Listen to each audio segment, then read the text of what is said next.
So before I begin this video, I want to make the disclaimer that this video is in no way intended to show which one is better, but really just the pros and cons of it in my personal experience.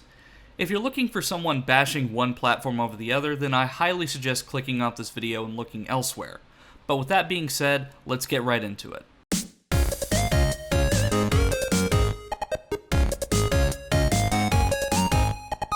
This video is sponsored by the coldest water. Drinking more water is something a lot of us should be doing, and something even I still struggle with from time to time.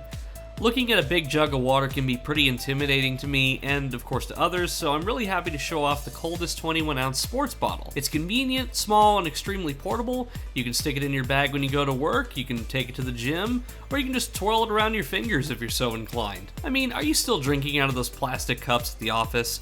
Well, no more. This bottle can get you through your entire work shift, and then keep your drink cold for up to 36 hours or more. And if you have a hot drink like coffee, you can keep that warm for up to 12 hours. I'm happy to say that your ice is right at home in this insulated bottle. One thing I really enjoy about this kind of bottle is this is one of the few bottles like this that has a built-in straw, so it has ease of access and you don't spill your drink all over yourself when you're in your vehicle. Check the link in the description and use our code CWILD for 10% off your first order so you can get one too. So streaming and video editing. I've done my fair share of both, and they certainly both have their pros and cons. Being a video editor for about 10 years now, I've definitely mixed and matched different styles, and I've evolved over time, whereas streaming, I've really only done that for about 5 or 6 years, and only very rarely. I work in local news, so I'm very familiar with a lot of the behind-the-scenes work that goes into making a successful live broadcast, both professionally and personally. For example, the software that we use to stream our weather cameras in various places around the town to kind of see like what the weather is looking like outside, we actually use OBS to stream that, and that's available to really anyone who wants to download it for free. So I've definitely dipped my toes into professional live broadcasting and also personal live broadcasting. I also figure since this video is an edited one and not streamed live, we'll start with my experience editing videos versus streaming live. Some pros of video editing are that I can basically do whatever I want with the footage that I've recorded. So for example, if I slip up and make a mistake, or there's an entire section of a game I'm playing where I'm just wandering aimlessly around, I can cut that out and add a transition to make it look like it never happened. I've done this numerous times in the past, and if you look closely, you can see certain points where I've made that cut. And even in some of the past Let's Rant videos, I've had to do that because some of the footage got corrupted. Me doing this makes the video much more bearable to watch, as nobody really wants to watch me just aimlessly wandering around. This also allows me to add music, effects, and other things on top of the original footage to make the viewing experience better for people watching. I can also do things like color correcting, brightness and contrast, increasing the saturation. There's a lot of options that I can do just on the fly, and I don't have to worry about the visuals looking terrible. Another benefit to video editing rather than streaming a game is that for the most part, I can do it on my own time, and I don't have to worry about a specific deadline, other than the ones that I give myself or if I'm doing a promotional thing.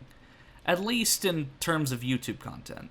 Of course, video editing does have its limits. Some cons of video editing are where streaming can be done with most anything as long as you have a good internet connection. Video editing at a more advanced degree requires a more powerful than average computer to do all the tasks such as rendering and exporting all of your effects, and this can cause ungodly wait times on lower end systems, and it can cause your computer to get pretty hot. This also goes with Let's Plays as well. In my personal experience, I can't do Let's Play content hardly at all because talking to an invisible audience has always been difficult for me, because I have to keep talking at certain points, otherwise it's longer periods of time with no commentary, which is why a lot of the time when I do Let's Play, quote-unquote, it's no commentary or very minimal commentary. This may not be as much of a problem for others, but for me personally, it's very difficult. Now, moving on to live streaming, I'll admit I'm very much a novice when it comes to streaming, and save for the podcasts on the channel, we really haven't done too many live streams lately. Some of our more popular ones were when we streamed Dead Space 2, and Dead Space 3 especially, but as of late, we haven't really streamed any games. However, there's going to be some pros and cons for live streaming compared to our usual video editing style. For example, live streaming takes a little bit of setup at first, but once our streaming program is set up for the first time, we just have to click a few buttons and then we're live. NVIDIA Shadowplay, which is a free program that comes with every NVIDIA graphics card, lets you record your footage with just a click of a button, and it also lets you live stream to Twitch, YouTube, or whatever other platform that you're using. The only con to that is that it's very limited, but it's a good start for people who don't really want to mess with the setup of like Streamlabs, for example. This also coupled with the fact that a VOD, or video on demand, will be saved for viewers to watch later, and also gives an opportunity for video editing to be included as well. Third-party services like Restream allow you to stream to multiple sources at once, so your audience doesn't have to pick and choose what platform they're watching you on. However, in recent years, Twitch has cracked down on certain streamers doing this with an exclusivity clause, such as Vinny Vinesauce, who, as far as I'm aware, is only allowed to stream on Twitch now, where in the past he would stream to both YouTube and Twitch. Live streaming is incredibly fun and rewarding because, unlike a Let's Play, your audience is there with you in real time, and you can bounce off of them to make the stream more engaging and fun.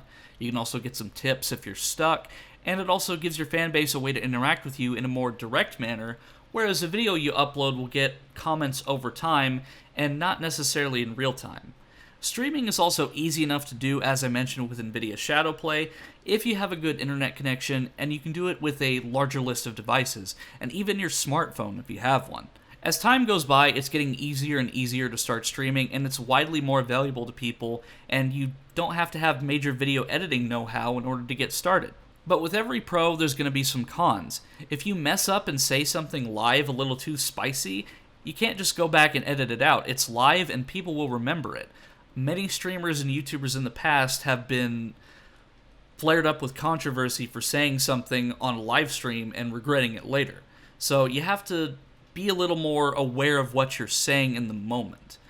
The same goes for wandering aimlessly or just having a bad game, or streaming when you're not in a good mood. It's all live and people will see it in real time. So there are definitely more consequences for messing up in live streaming compared to video editing, where you can play it safe and edit those things out. So all in all, my experience with editing versus streaming, both have their pros and cons like a lot of things, so ultimately it's up to you to decide which one is better for you to start with. I love seeing new creators, and I hope this video in some way helps to those who are deciding in what they want to do. Thanks everybody for watching, and if you have more questions, I'd be happy to clarify more in the comments section, but with that being said, I will see you guys next time.